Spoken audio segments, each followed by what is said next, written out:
Hello everyone and welcome to this Triangles Meditation Group webinar. Today is October 24th, 2022. We are so glad to have all of you joining us here again today for this very special event. Before we get started, let us take a moment to link up with the group and to sound together the noontime recollection.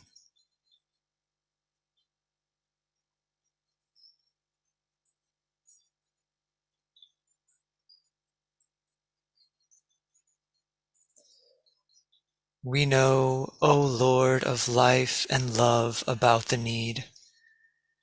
Touch our hearts anew with love, that we too may love and give.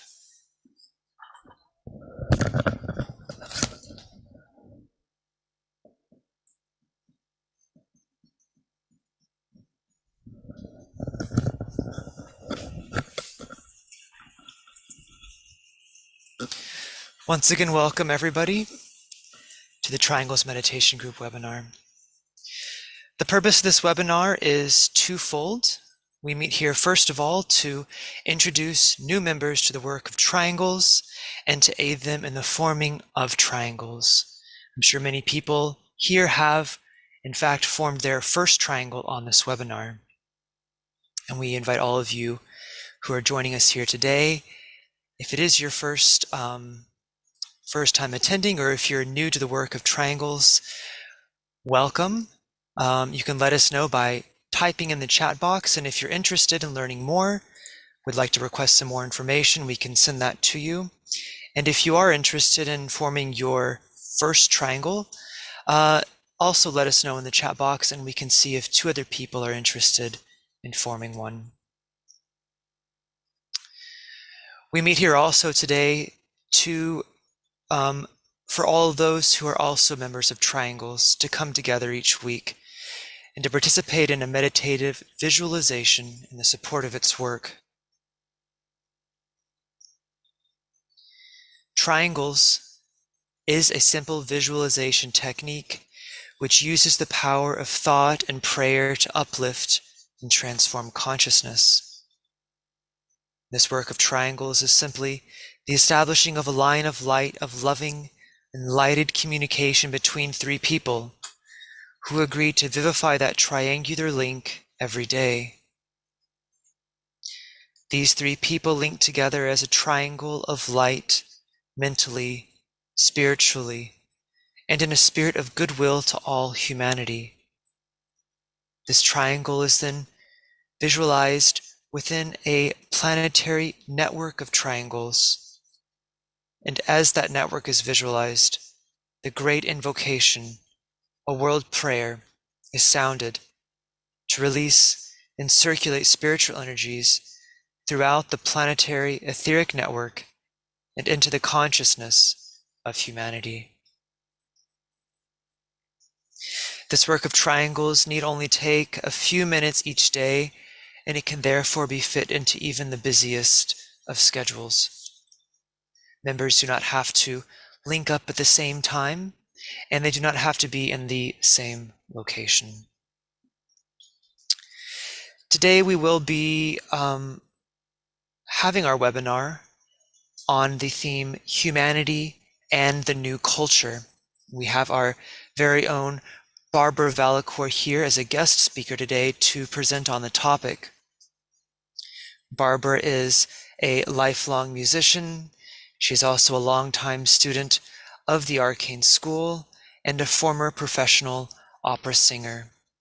Barbara will be pulling on many of her own experiences from her career as a professional opera singer, her work as a musician, and also her life experiences, and I'm sure also influenced by the study of the ageless wisdom as well. So before we proceed, let us join together in a short visualization, which will be followed by the sounding of the mantram on your screen.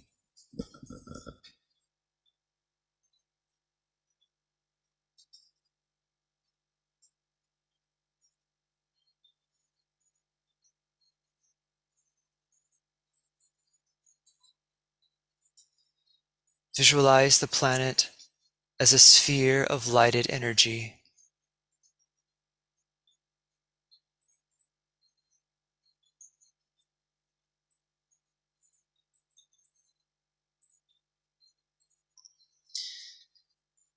And visualize within that sphere a triangle. This is the triangle of the three primary planetary centers. Shambhala, the planetary head center. The spiritual hierarchy, the planetary heart. And humanity, the planetary throat center. Visualize the circulation of energies flowing in all directions around the triangle from point to point, merging and blending the 3 points and filling the triangle with light.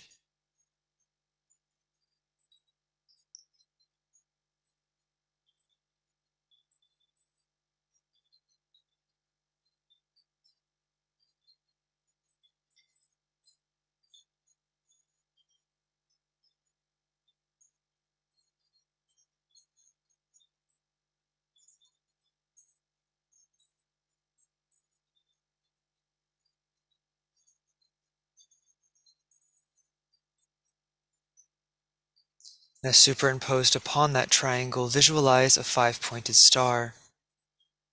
This is the star of the world teacher, linking east and west, past and future, and radiating the energy of love wisdom.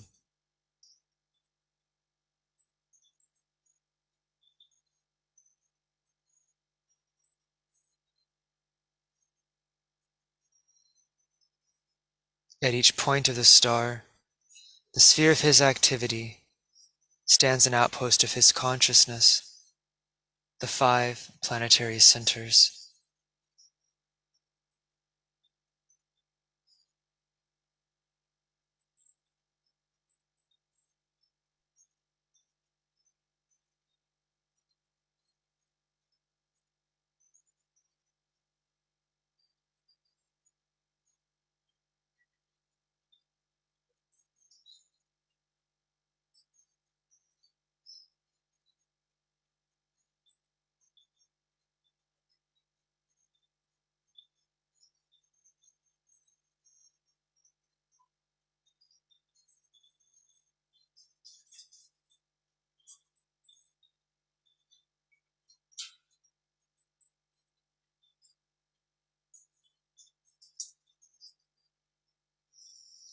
Visualize the energies radiating forth from the center and through the 5 points of the planetary star. London, Darjeeling, New York, Geneva, Tokyo. Visualize the outpouring energies enlivening small groups, gathering everywhere, aiding them to focus and direct the energies into the consciousness of all humanity.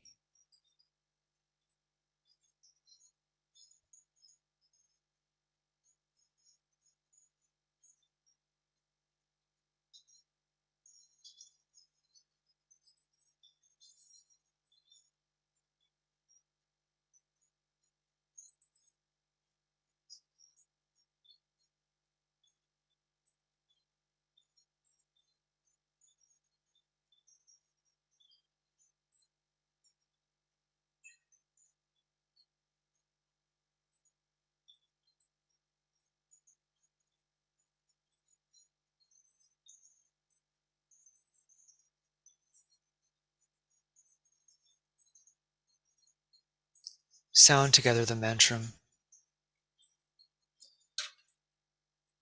Radiance, we are and power.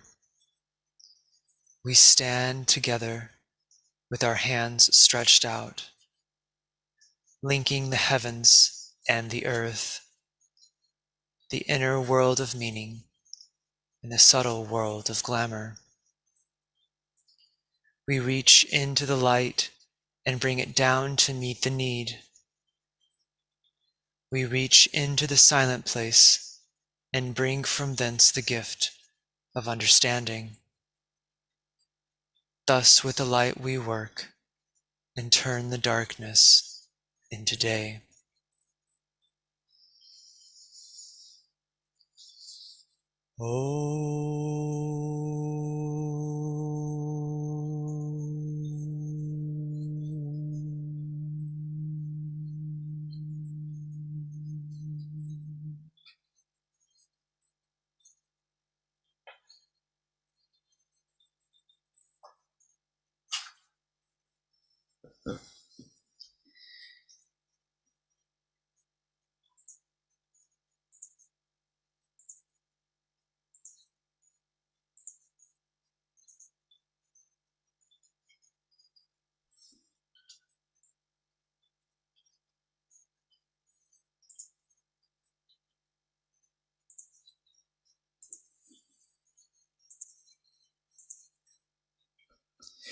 Humanity is today at a decisive point in its evolutionary history. The creative powers of the human intellect have reached a high point of development, while other faculties of virtue, goodwill, and right relationship lag behind, but are waxing ever stronger. Evidence of this can be seen in the rise in popularity of social and ideological movements. Imperfect though they are, they strive towards righteousness and human betterment as each of them see it, and work squarely within the realm of thought and ideas, but without the wisdom and vision to see their relationship to the whole. We are entering an era that will be characterized by a reorganization of the psychological life of humanity. This organization will be based upon unity rather than separation, and cooperation rather than zero-sum games. Esotericism refers to this great expansion of consciousness as the first initiation. It will mean the opening of humanity's spiritual eye and aspiration to the world of higher values. Once it occurs, it cannot be undone. Today, the question of morals, righteousness, and values looms ever important within the public intellectual sphere. The intense contention between the various ways of thought reveals both a focusing of human aspiration and at the same time the utter failure of the concrete mind alone to guide humanity upon its way. What is needed is a higher type of vision, one that will only come when humanity's higher faculties are awakened. The faculties of the lower, purely intellectual mind function under the law of economy and produce knowledge through separation and classification. The higher mind, though, sees all things in their wholeness. It perceives the meaning and the purpose of human living, our relationship to each other, and to all kingdoms in nature. The first and truest evidence of this higher faculty is the voice of the conscience, that inner guide which innately knows the right.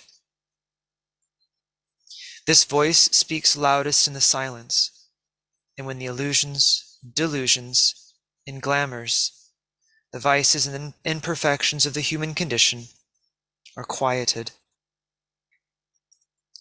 One's attention can then be focused inwards and upwards in a very natural communion with the soul, who is the master in the heart.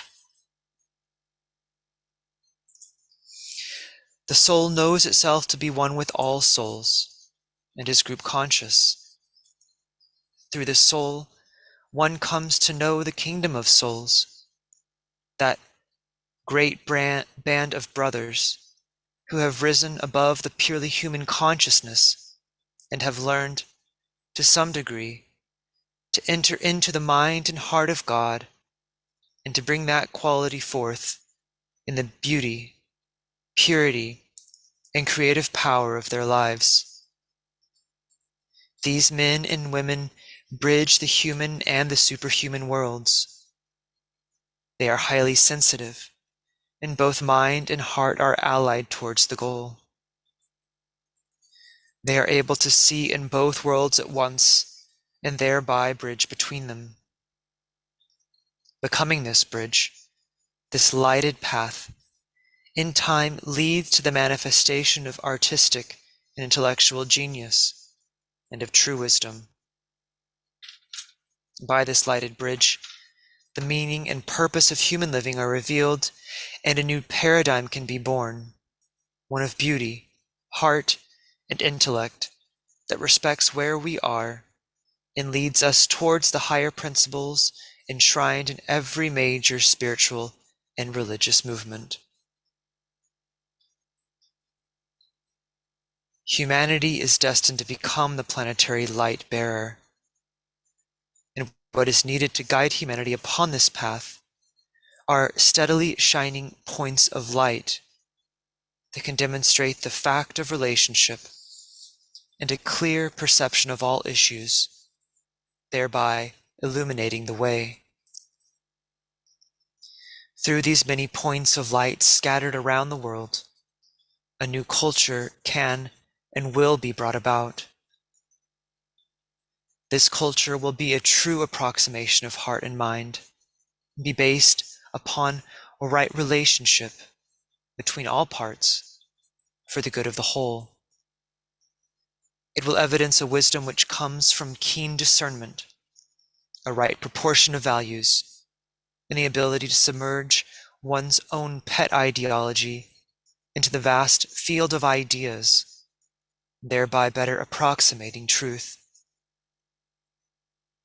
This, of course, requires a careful watchfulness, the cultivation of detachment, and the practice of a goodwill that others know one, that rises above all markers of separation and affirms the unity of all life. These steadily shining and advancing points of light, which will usher in this new culture, constitute one united group in consciousness, and collectively, they are the new group of world servers. Triangles is a service activity of this group, and it precipitates light and goodwill into human consciousness. Triangles reminds us that that which we are striving to become and to manifest already exists within the higher realms of consciousness and within each of us. It is our task to bring forth what is already there through the magical power of the soul, which is expressed through the mind, which necessitates the employment of the will and uses as its directing agency the heart, guiding us on the straight and narrow way.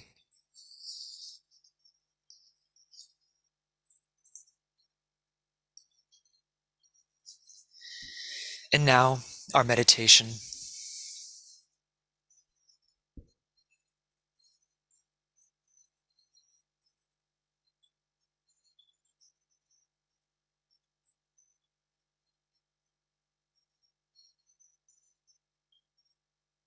We link together in thought as souls, as points of love and light, united with all people throughout the world who are working in this Triangles meditation group.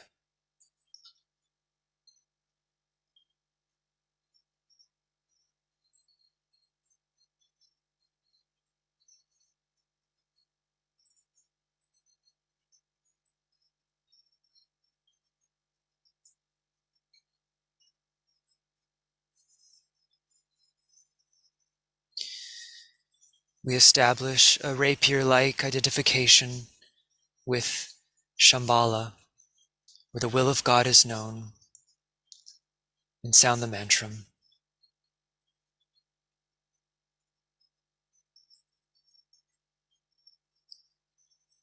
In the center of the will of God I stand. Naught shall deflect my will from His. I implement that will by love.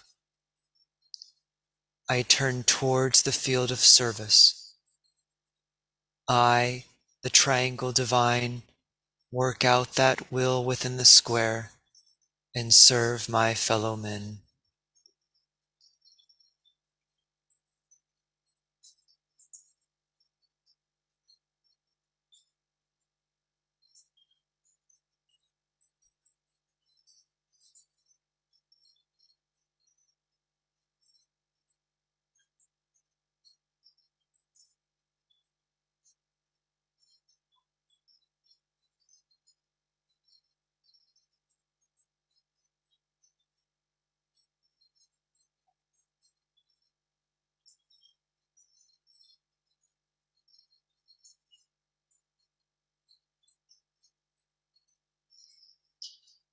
Using the creative imagination, link with two other points of light and create a triangle of light.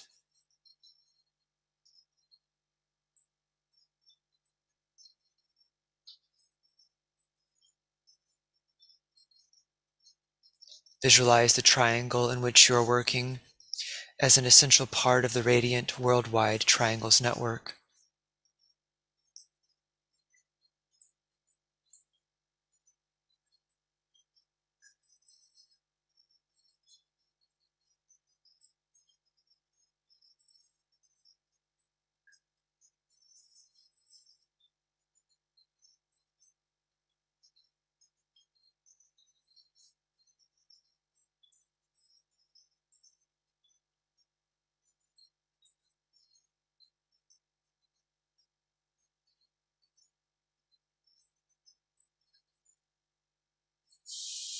Hold the consciousness immersed within the light of the group soul, the heart of love, which underlies and infuses the network.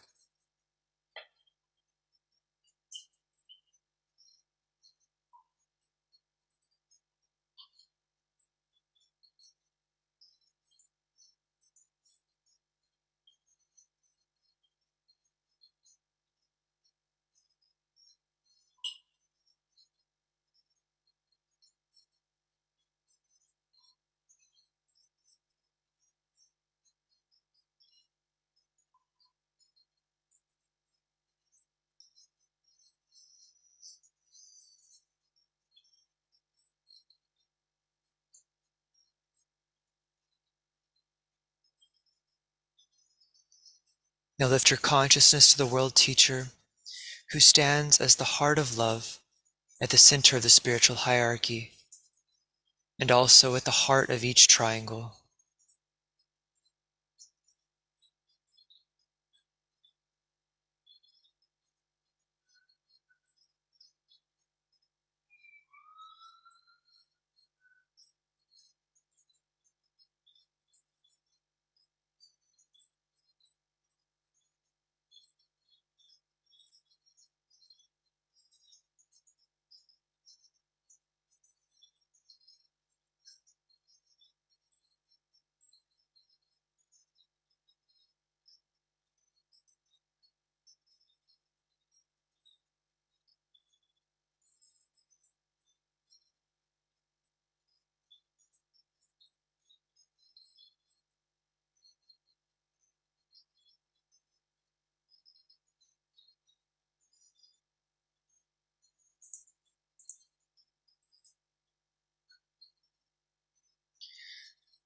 Precipitation.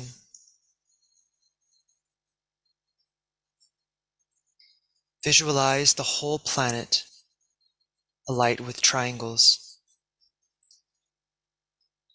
Excuse me.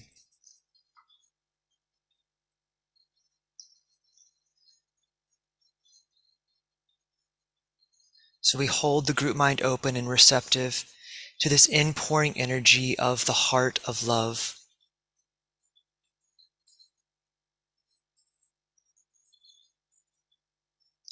As we hold this group mind open, we visualize light and goodwill circulating around the triangles from point to point and flowing out through the network into the hearts and minds of people everywhere, healing and transforming human consciousness and establishing right human relationships.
We sound together the mantra of unification.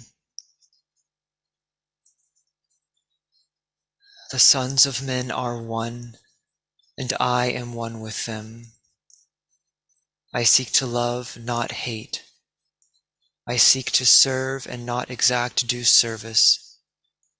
I seek to heal, not hurt. Let pain bring due reward of light and love. Let the soul control the outer form and life and all events, and bring to light the love that underlies the happenings of the time. Let vision come and insight. Let the future stand revealed. Let inner union demonstrate and outer cleavages be gone. Let love prevail. Let all people love.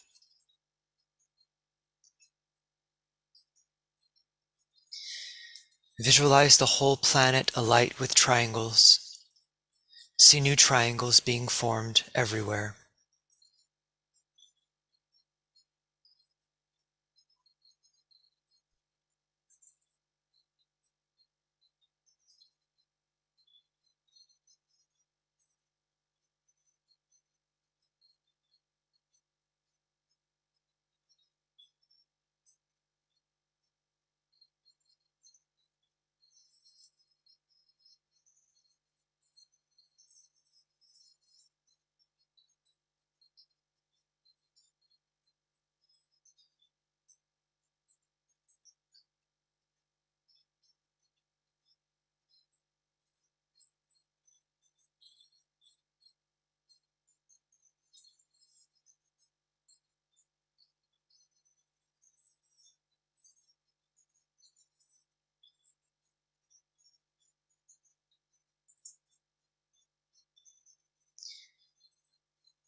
Sound the invocation, the great invocation, silently or aloud.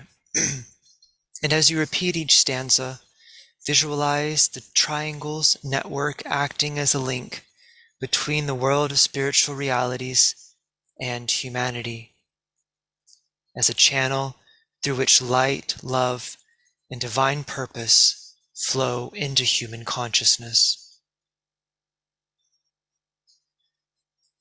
From the point of light within the mind of God, let light stream forth into human minds.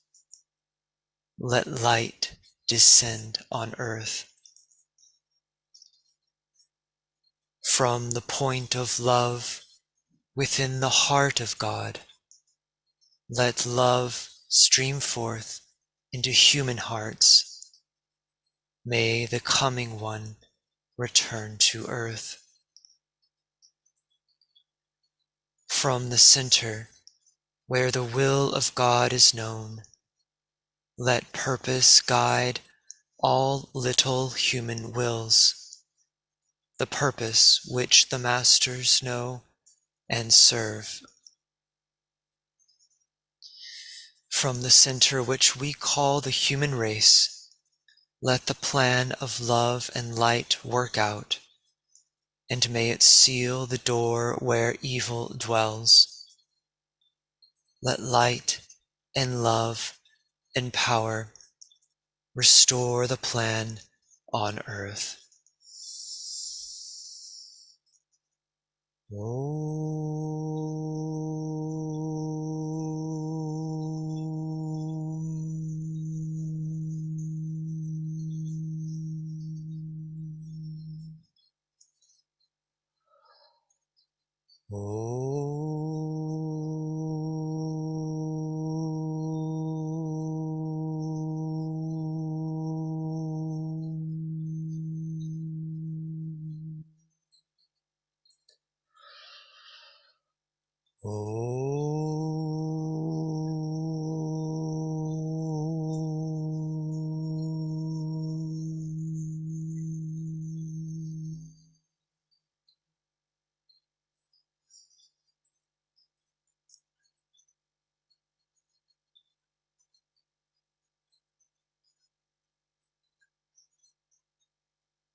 Thank you, everyone. So I'd like to invite Barbara Valacour now to unmute her mic. Barbara, are you there? Yes, I'm here, Michael. Hi, Barbara. Take it away. Hi. Well, thank you so much for inviting me to do this. And I also appreciated your remarks just now, especially in terms of the future culture that we need to start building and looking for. My background and training is in classical music with a focus on the voice. So when thinking about this theme of culture and human flourishing, my first impulse is to reflect on the role that music, especially vocal music, can play in the birth of a new and evolving culture. All human beings are endowed with the faculty of creative intelligence, whether they are aware of it or not. Creativity isn't limited to artistic talent or training, to any one art form or another, but is a basic and inner sensitivity to the beautiful and the true, expressed in as many ways as there are people. Throughout my early career as a classical singer, I would often reflect on the interface between music and culture in the classical music repertoire, in its new developments, as well as the great masterpieces of the past. Music and culture go hand in hand and are reflective of one another. Music has always been tied to the cultures of the time. They are part of one another. This makes sense if we think that sound, rhythm, and the ideas, thoughts, and principles carried on the wings of sound play a powerful role in the overall note and resonance of a culture. Great music stirs the soul. It can evoke every kind of emotion and bring the listener to a heightened state of awareness, lifting and inspiring, calming and agitating, transporting one to another realm while stimulating the brain cells to be more alert, more alive. Music has always been with us in one form or another, and people have always used their voice in song to mourn, to praise, in love, and in anger. Who hasn't been in a concert and felt the power that flows through the music, through your body and mind, into and around the feeling nature? As the audience takes it all in, the music's vibrations radiate out through the environment. On these sounds and rhythms, ideas and sometimes spiritual laws and principles affect and interpenetrate forms. It might be useful now to look at some examples from the opera repertoire that particularly struck me as being indicative of the interface between music and culture. I'll first talk about Mozart, who most everybody must know about. He was alive in 1756 to 1791. And at that time, opera was a fairly new form, but he advanced its complexity and sophistication to express the social conditioning of the day while making it more accessible to ordinary people. For example, composers of that time were hired by the nobility and by royalty that's the only people who could afford to pay them to commission works, or the church. And of course, if royalty commissions you to write an opera, you're going to have the nobility be the heroes of the story. That was the zeitgeist of the time. But in The Marriage of Figaro, for example, Mozart made the common people to be the heroes and the nobility to be the buffoons. And somehow, because of his popularity and the way that he wrote The Marriage of Figaro with its beautiful, beautiful music, he got away with it. But it was probably pretty risky for him to do that. But then that was done. So that created a precedent. He also was a master mason in the last 7 years of his life.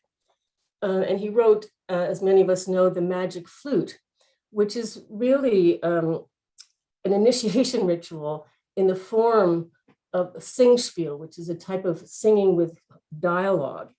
And it was made to be done to the popular people, to the common people. It's loaded with Masonic symbolism, such as the lodge of masters and the master at the center, and the evil queen representing materialism. And there's a great ritual of the journey through fires of tests by fire and water, and a huge amount of symbolism in the music itself. And the magic flute is done to this day all the time. Everywhere in Europe, it's performed regularly. People go around and see different productions of the magic flute. It's still alive today.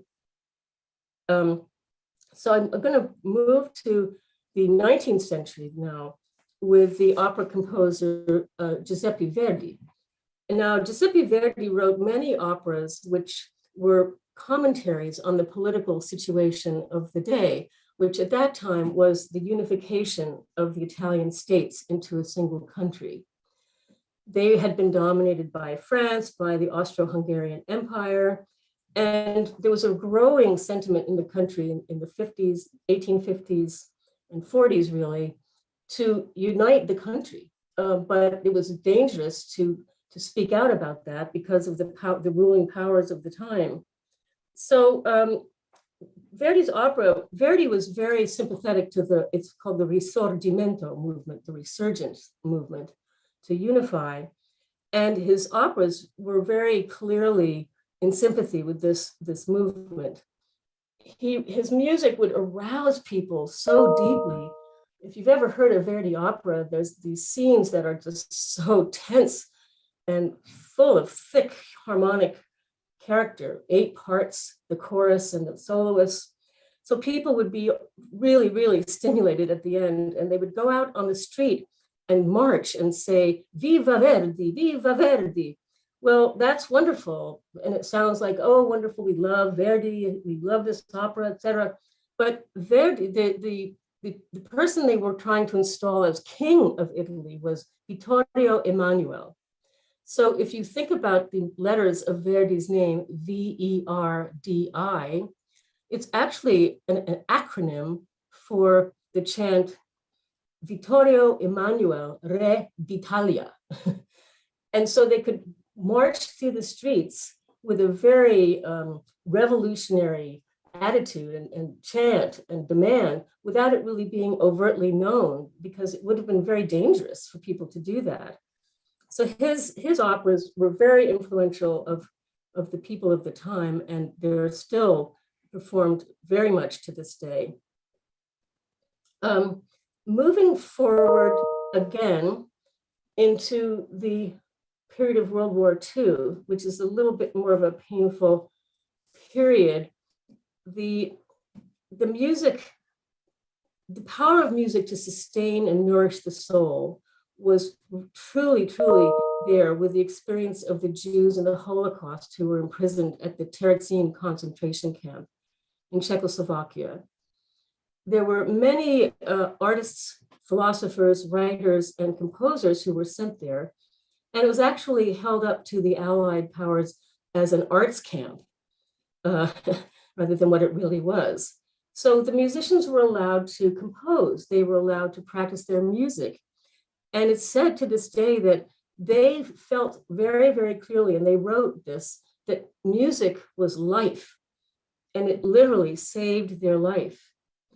So at one point at Terezin, the Nazis suggested that they sing the Verdi Requiem for the people who were there and the SS, et cetera, et cetera. They had one score that they could practice with, one part at a time in a little room. But in those days, everybody knew the piece. So they were able to do it. Excuse me, I have to have a drink of water here. And one of their motivations really to do this, in the Verdi's Requiem, very early on, the Requiem is a mass text, is a text called the Dies Irae, which is the Day of Judgment. And the music in this section is, for me, really frightening. It's just frightening. So what it said that the Jews wanted to sing this piece into the eyes of the SS, the Day of Judgment. And if you get a chance to hear the Verdi Requiem, remember this, because it's, when you think of the music, how frightening it really is. And they stood there and they did it. And it was, wow, it just, that is so amazing to me. One more little example. I really hope we can have a great discussion about all of this. That's my favorite thing to do. We were able to do the historic opera called Nixon in China in Los Angeles Opera. And this was an opera based on Richard Nixon's trip to China to meet Mao Zedong in 1972, which was very, very controversial and very groundbreaking in a certain kind of way. So this opera was written originally, it was first performed in 1987 with the Houston Grand Opera, which has a direct relationship with the Los Angeles Opera. And we did it in 1990.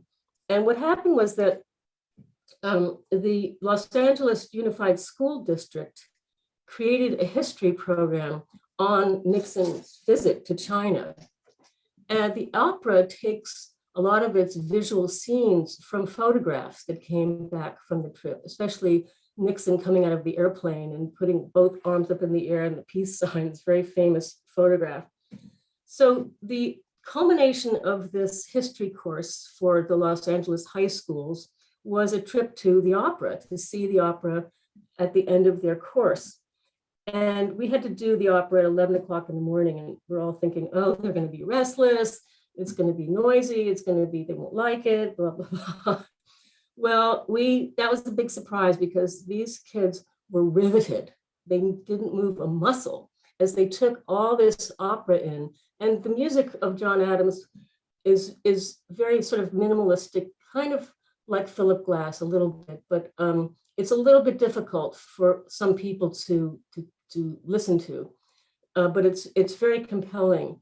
And so thinking of the experience of these young people to be there for a performance, especially for them, was really inspiring, and I can't imagine that they weren't affected by it. So I have a few other examples I can talk about, but I'd really, really like to see what's on the chat, and see if people have questions or want to have some kind of discussion about the whole issue of music and culture and how we go forward and how do we see it? How do we see the new culture emerging through newer music? So that's kind of it for me right now, Michael. Thanks so much, Barbara. That was a great presentation. It was great. I mean, we had already talked about this, but it was great to hear again about the generally about the you know, everything that's communicated through Yes, music, we think of music as, nowadays we often think of it as a form of entertainment, and of course I'm sure it's always been a form of entertainment to some degree, but um, it's also a means of communication and the means of transmitting beauty into this world as well, which I think is really, significant. It's only through those higher parts of our nature that real beauty can come into being at all. And imagine these great artistic geniuses like Mozart and Verdi, what they were able to bring forth is really, you wonder if we can even fully appreciate it. yes, But yes. yeah. Well, in when Schubert was alive, for example, and he only lived to be 31 years old, which is kind of unbelievable for the amount of music that he wrote. And he was just a little bit after Mozart. He wrote 600 songs. He's very, very famous for his songs. And when he wrote these pieces, it was the first time that the piano was actually equal partners with the singer. But these were popular songs of the day. Mhm. So everybody played music of some kind. Every household pretty much had a piano of some kind. And so you could imagine people in their homes in the evening playing these songs. They were the popular music. They were the top 10 hits. Mhm. and it really brought people together. And the whole thing of chamber music being done in smaller spaces, not in big concert halls, in chambers, in rooms. Music was very part of, just very, very integrated into the fabric of the culture of the time. And as it is now, I mean, if you look at rap music, it's so different. It's not really my style, but it really is really, really there. And it's important for the group of people that really appreciate it it and what it can do. So it's really such an interesting topic. Mhm. Yeah, it just seems, whatever seems there's music particular to each culture, but perhaps some music transcends those particular cultures. For instance, our culture today is so different from, the 1700s, and yet this music is still performed, as you said. And but I think, but music always, it speaks to that group, and it elevates, I think, this sort of elevates it all into this sort of, I don't know, a more your a more meaningful expression of that which people probably can't always quite put their finger on or express for themselves. Right. Um, The other thing is that is really wonderful example of group cooperation is singing in a chorus with an orchestra. You all have to do the same thing, but singing it with a large group of people is an experience that a lot of people have because there are choruses and regional local choirs and choruses everywhere. And singing in a group, it really gives you a sense of what's what's possible in a group setting when the group is aligned with a particular purpose mhm, and focus. And magical things happen, really, they do. And the other thing I wanted to say in this webinar is that, you know, I used to teach also, and I've come across people throughout the years who say, oh, my teacher when I was in fifth grade told me I couldn't sing on tune, so I should just mouth the words and blah, blah, blah. And that wounds people so deeply. People coming and saying, I was told this and it just like, I can't sing. Everybody can sing. If you can speak, you can sing. It's the same throat. But we have in our culture here, there's this reticence of some people to actually open their mouth and sing or to be loud. I mean, I think that's something that people who are training as teachers in the music should really be careful of what they say to young people. I mean, who cares if you're in fifth grade and you can't sing on tune? I mean, it doesn't, you know, absolutely, um, yeah. Well, it's about, culture, of course, goes beyond just art, and it's fundamentally about education, I think, and about the way we the way we come to think about ourselves and our life as a society, and about sort of what our purpose is. and why we're here. And so, you know, music education has to sort of reflect that goal, in my opinion, as well. Yes, So yeah. yes. Well, speaking of that, there's a wonderful example of in India. There's a school called the Gandhi Ashram School, and it's run by Jesuits. And I've met these people over many years. And what they do is they take the poorest children of the area in a place called Kalimpong, which is near Darjeeling, and they bring them to the school, and they all have to learn a stringed instrument like the violin or cello or viola. And they've become quite known for this orchestra. They've traveled to Europe and been hosted all over the place. And the poorest of the poor in the area who can go there. And that to me is a real attempt at bridging cultures to bring, because they play classical music and popular music also. But it's just wonderful to see these kids so motivated with their instruments, where they never would have had that opportunity hadn't it been for the great service of this one particular person who founded the school. So there's so many things going on everywhere. Everybody must have examples of things that they know of in their community that brings music into one's life. Yeah. I see a hand raised here, Kit Turin. Yes, hello. Hi. Hi there. I had an observation. I would be interested in Barbara's thought about it and anyone else out there in the chat. But also first I wanted to say, because Barbara brought this up, I am definitely one of those children who beginning in early elementary school and throughout my education was told, do not sing, just lip sync. So, but I'm so sorry. I know. So what I wanted to ask about was a big change has been the fact that now everyone has access to making and putting music out.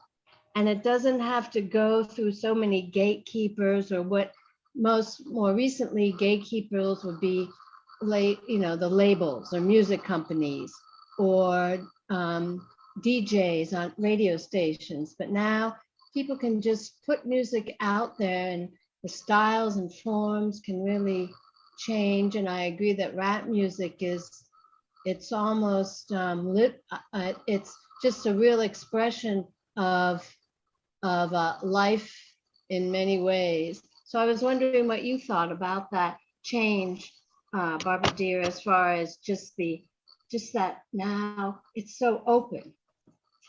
I think it's wonderful. Yeah. I mean, I think it always has been open in a way, but it's more visible now. But I'd say bring it on, the more the better. And when I see you, we're going to have a little singing session. Okay. But no, I think it's really good. I mean, it's probably not all that great, some of it, but that doesn't matter, because if people are expressing themselves and it's coming from inside and it's coming from their soul, if you will, that's wonderful. I think that's what I have thought too. Although it's interesting, I often hear that the importance of really a focus on classical music. Well, yes, there is a big movement now, and classical music has always been very white and male. And it was years and years ago, it was very hard for females to get into orchestras. And now there's a very strong push to have more Black and brown people be sitting in the orchestra and more visible.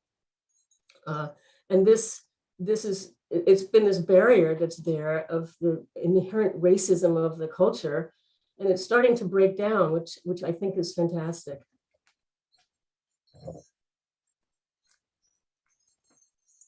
I'm looking at did I answer you, Kit, or was there more that you wanted to bring up? Oh, Kit's muted. I think she already put her hand down. Yeah, I think it's good. There's a comment here, actually, Barbara, if I could read it, or maybe you want to read it, from Swan Barrett. Okay. I'll probably just read it because it's in the middle of this. There's so many. Okay. She says, there is a story of creation that the soul initially did not want to enter the body of clay that God had formed. But then the wind blew through the body and created some beautiful sounds. And then the soul decided to enter the body in order to experience the creation of sound. She says, this always reminds me of the beauty of singing and singing together, especially. Oh, yes. That was Well, lovely. you know, the physical form is a resonating chamber. And so classical singers are trained to use the whole thing. So what's happening is actually your face, your spine, your head becomes a chamber through which the sound passes. The human voice is kind of like a combination between a wind instrument and a stringed instrument, because it's the air passing across the vocal cords, which makes them vibrate at a certain pitch. And the higher the pitch, the further back on the thinner part of the cord that they go to, et cetera, et cetera. So it's actually the human body is a resonating chamber. The big Wagnerian singers have big, wide cheekbones and a certain facial structure. And it doesn't have to do with the fat lady singing, because none of us in the LA Opera Chorus were fat people. And so I would sing sometimes in places if it was a solo, and people would say, but you're so loud, but you're so little. And it really has nothing to do with that. So I think the human body has a lot of things to reveal to us that we haven't really quite got yet, but that is definitely one of them, is the instrument-like nature of the human voice.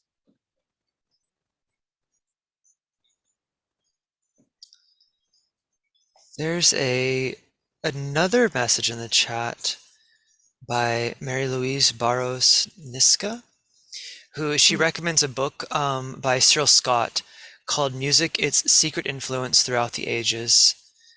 Have you heard of this book, Barbara?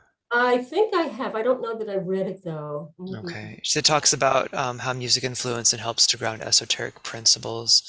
I've heard of Cyril Scott, and I know he comes highly recommended. So if anybody is interested, that book may be relevant to our conversation today. Yes, and there's also another chat in the chat, Kathy Wooten, about the Dudamel, the LA Philharmonic.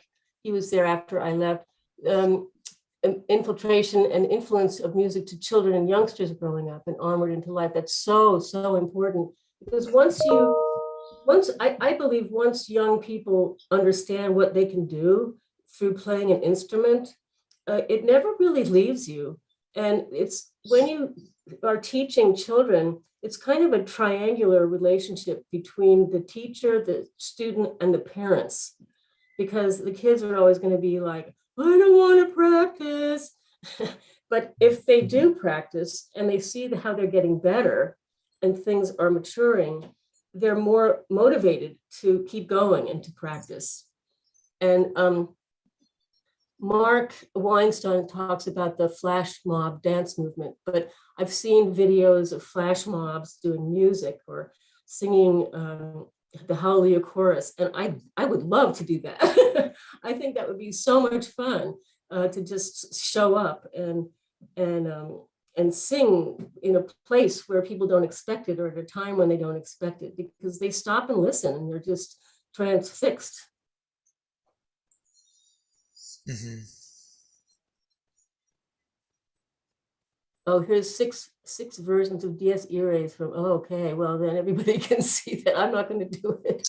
I know it is. I am familiar with that music, and like you say, it is frightening. Actually, it's as if you're face to face with the day of judgment itself. You know. Yes. And I mean the piece itself, the whole piece is not frightening at all, but the way that the music and the text have been married in that case, it's just phenomenal. And that goes for all of the great oratorio mass texts.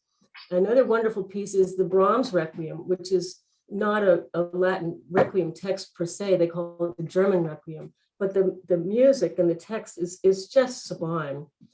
And the other example I come to is Beethoven's Ode to Joy, which in the Ninth Symphony, which is played all over the world.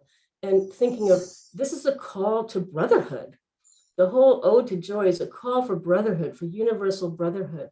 And what's interesting about it is that the orchestra is going on and on and on, and it's creating some kind of tension. And then all of a sudden the bass stands up and just does this note saying, "Oh, brothers." And it just stops you. You can't not be riveted. That's everywhere. I always appreciate when artists take on the quality of joy, embodying that, because I think it's actually sometimes harder than many of the other human emotions that are a little more, I guess, dramatic in a way, or somehow they're a little easier to somehow it's a little easier to express despair or sadness or other things in music or in art. But it's just joy. I guess sometimes people think, oh, it's too happy and uninteresting or something. But true joy is such an exuberant and important part of the human experience, and I really respect when that's done well. Yeah. Well, if you go to a performance of Madame Butterfly by Puccini, you can always hear people sniffing and coughing and blowing their nose when she commits harikari, and it's so, the music is so, brings you there so much. And but people are always, somebody said, "Oh, just get ready, get your handkerchief out," because it's true, and people are afraid to sort of openly weep. But so you hear a lot of like that in the audience. Yeah. We're almost out of time, but we have a hand here from Steve Nation. So there we go, Steve. If you're going to mute yourself now. Thank you, Michael. Can you hear me? Yes, we can. Thank you, Barbara. Thank you, Michael. It's really lovely, the thought. I just wanted to add very quickly the note, sort of like just an affirmation of appreciation for the role that the particular Christian churches, and I imagine this applies it certainly applies to Judaism, and I'm sure to other religions, in the regular performance of sacred music, regardless of of how many people are there. So all around the world, sort of cathedrals and major churches and temples, and I imagine mosques, give attention to the role that music plays in the radiation of the sound of music and high quality music. I always think that that's one of the greatest things that churches and religion contribute to societies. And the other thought is just to recognize the importance now of world music, so that increasingly the relationship between different cultures is being experienced through music, and appreciation of non-Western music within Western cultures. And that must be really important in the whole sort of cultural development of things. Thank you both. Thank you very much. Thank you, Steve. Well, Barbara, I think we're about at a close of our meeting. It's about 5 after. Is there anything in closing you'd like to say? Well, just thank you for this opportunity. Excuse me, I've got something in my throat. It's been wonderful to talk about this. And I just encourage everybody to, join a choir. You don't have to be religious or wanting to go to church, but sing somewhere. Find a chorus. It's really fun. Sing rounds with people. That's really fun. But music is an innate part of our bodies, I think, and our makeup. Because of the way that it's put together, especially high classical music. I guess that makes me sort of an elitist. I don't know. It's the harmonies, the actual music itself. It does something to your body. And also one last thing I wanted to say, I believe that there's diva participation greatly in music, even in one piano piece by Mozart, for example, but in a great opera, there's diva essences all over the place. And when you participate in it or observe it, you're helping the lives of these divas who are helping us so much. So thank you so much for inviting me to do this. It was lots of fun. Thank you, Barbara. It was wonderful to hear your presentation and to have a little conversation. And so we look forward to having you back soon. Thank you. All right. Thank you so much. In closing, I'd like to just briefly announce the upcoming World Goodwill Seminar to take place this Saturday, October 29th. 3 seminars will be held in Geneva, London, and New York. More information can be found at www.lucistrust.org/seminar. And I've just put the link in the chat there for everybody. You can find the times for all three portions of the seminar there, as well as a link to register and to the programs for each seminar. Each of the seminars has some really great speakers lined up. The topic is in search of a new culture, perspectives on human flourishing. So very much in alignment with our topic here today. And we invite all of you to join us. It's a free seminar, and all of you are welcome to attend. It will include not only talks, but time for visualization, discussion, and of course, meditation as well. One other announcement is that because of the seminar, the World Goodwill Meditation Group webinar, usually scheduled for the last Wednesday of every month, will be canceled this week. We will instead just encourage everyone to attend the seminar on Saturday. So let us close now just with a moment of silence, link up with the group, and to visualize the network.